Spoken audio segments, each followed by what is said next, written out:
My name is José Rodrigues. For over 20 years, I have walked through cities, schools, hospitals, and hallways where silence speaks louder than any speech. What I collect are not created stories, but testimonies of miracles attributed to the Virgin Mary. What you will hear now happened in the city of São Paulo here in Brazil, and began with a decision made within a school by someone used to deciding alone. Everything started when the principal of a public school ordered the removal of an old image of the Virgin Mary that was located in the central courtyard. There was no vote. There was no consultation. Just an administrative order, backed by reports, safety regulations, and fear of legal liability. To him, it was just that. An old object, worn by time, that posed a risk.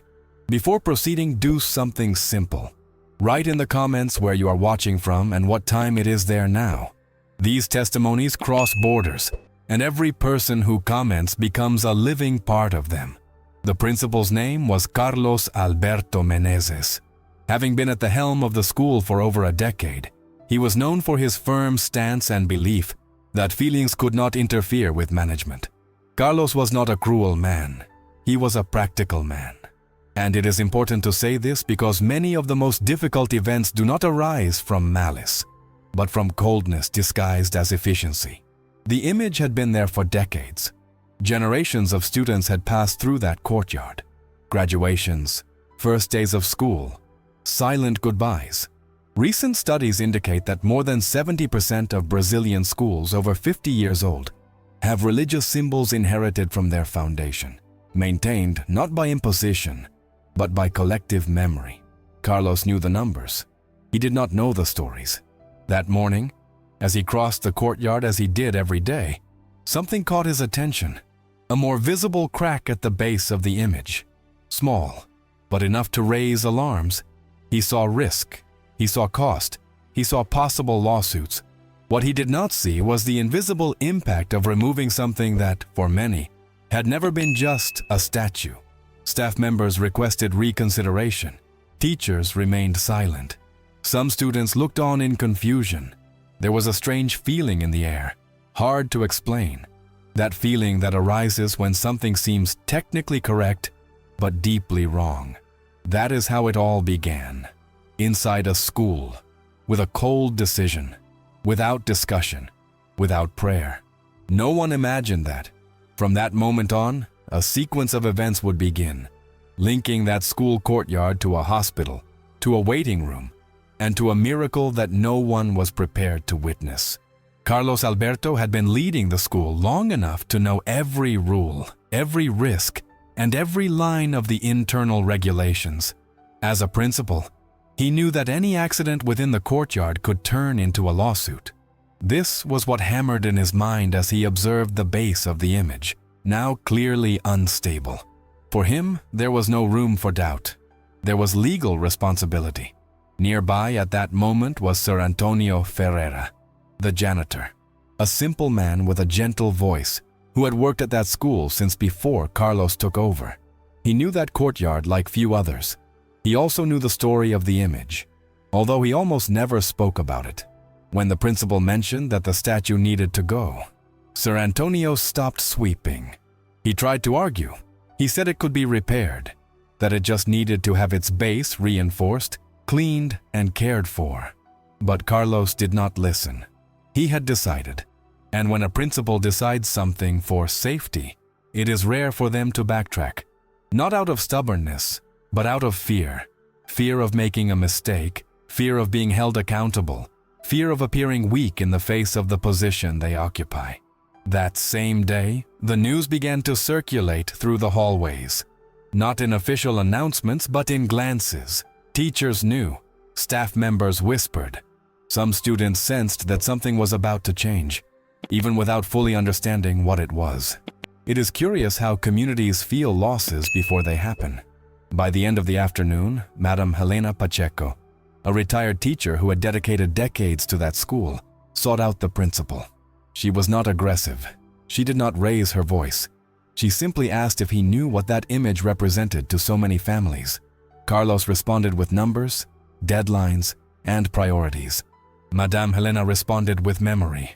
She spoke of promises made in silence, of mothers who had passed by crying, of entire generations who grew up seeing that image as a sign of hope. Carlos listened, but he did not yield. The next morning, the truck arrived early.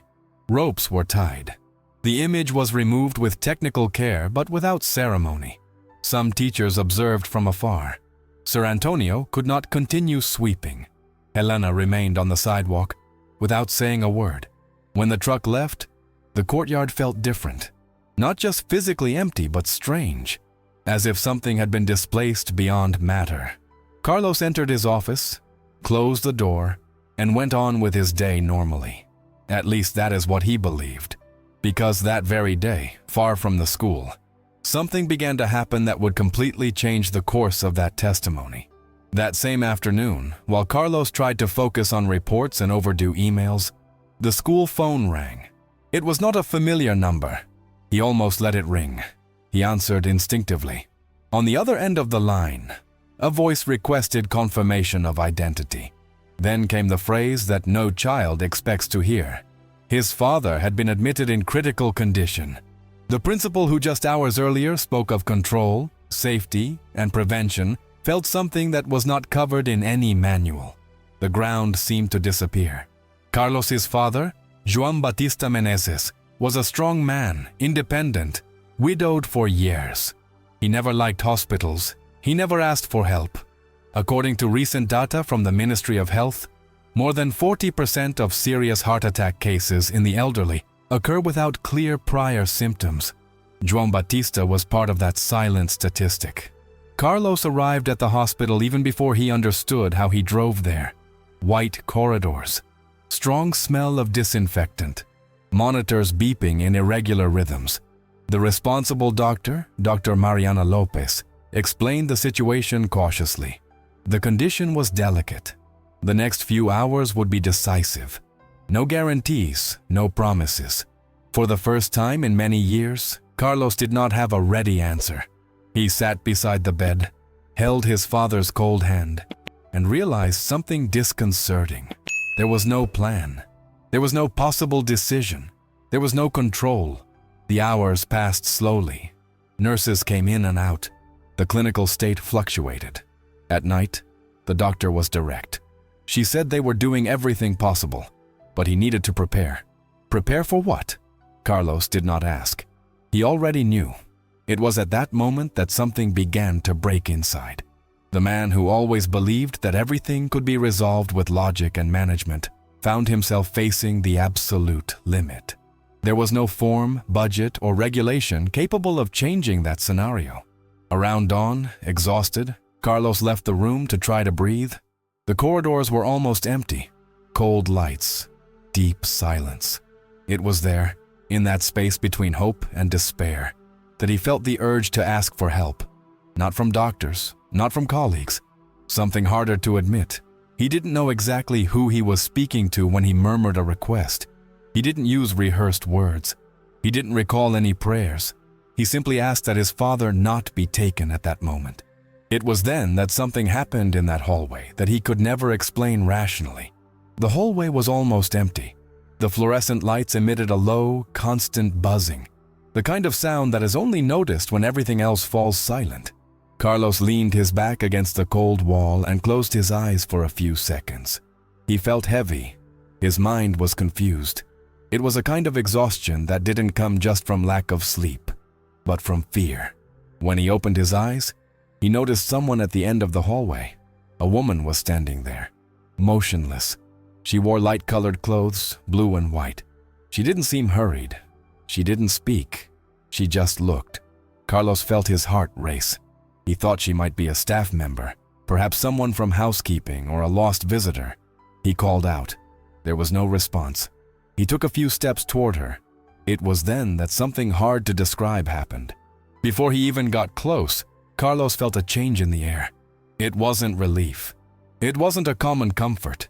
It was a deep, unexpected, almost disconcerting peace. A peace that made no sense in that scenario. And then came the smell. Roses. There were no flowers in the hallway, no vase, no open window. Still, the fragrance was clear, present, impossible to ignore. Carlos stopped. He looked around. When he turned his gaze back to the end of the hallway, the woman was no longer there. Confused, he moved forward to the spot where she had been. The hallway ended there. There was no side exit, just a closed support room.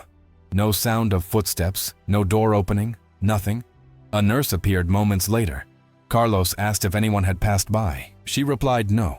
She said that hallway had no foot traffic at that hour. She suggested fatigue, stress. Carlos didn't argue, but he knew it wasn't that. He returned to his father's room, still feeling the fragrance in the air. He sat down again beside the bed. His hands were trembling. The smell gradually faded, but the peace remained. And it was there, sitting in that hard chair, that Carlos did something he hadn't done in many years. He prayed. He didn't pray as someone who knows what to say. He prayed as someone who has nothing left. He simply asked that, if that had been real, his father be spared.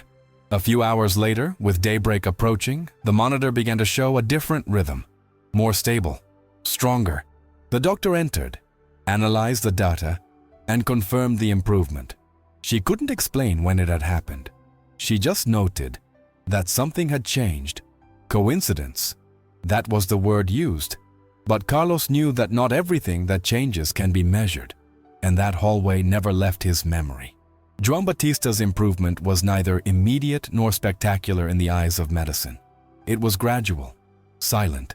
On the first day, his vital signs stabilized. On the second, the medication began to be reduced. On the third, he opened his eyes. The medical team spoke of a surprising recovery, but avoided the word miracle. Statistics show that less than 10% of patients with that specific condition show such favorable progress in the first 72 hours.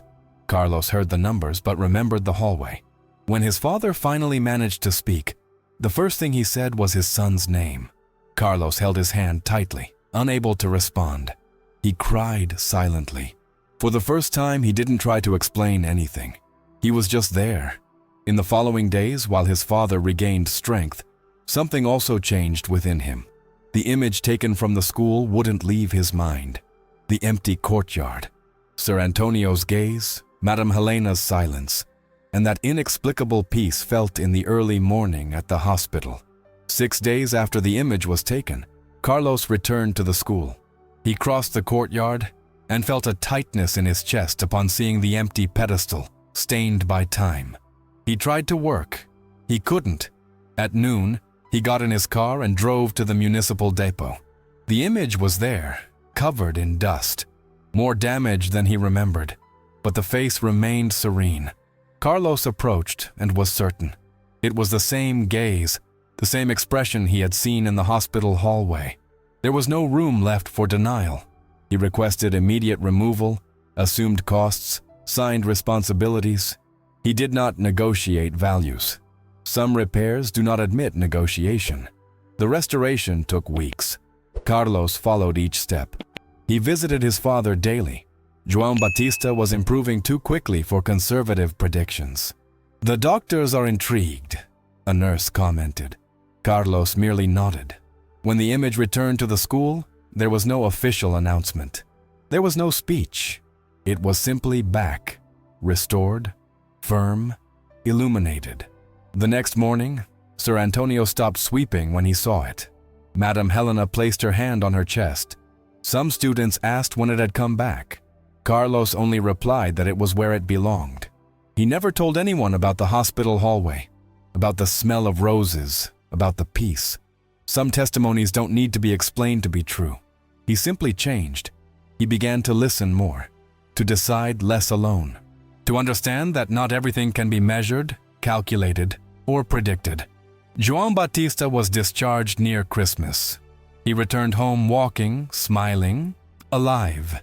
The doctors called it an extraordinary recovery. Carlos called it grace. Today, when he crosses the courtyard, he always looks at the image. Sometimes he stops. Sometimes he just passes by. But he never fails to see it. Before I finish, I invite you to something simple. If this testimony touched your heart, write the word roses in the comments. That's how we know how many people felt the same invisible fragrance that changed everything that early morning. And if you wish to be part of this chain of faith, where testimonies like this are shared and prayers unite every day, become a member of the channel. Here, no one walks alone. Subscribe, turn on notifications, and share this testimony with someone who needs to renew their hope. Miracles do not belong to the past. They continue to happen. And sometimes, they start with a wrong decision that needs to be repaired. May the Virgin Mary continue to bless you and your family. Amen.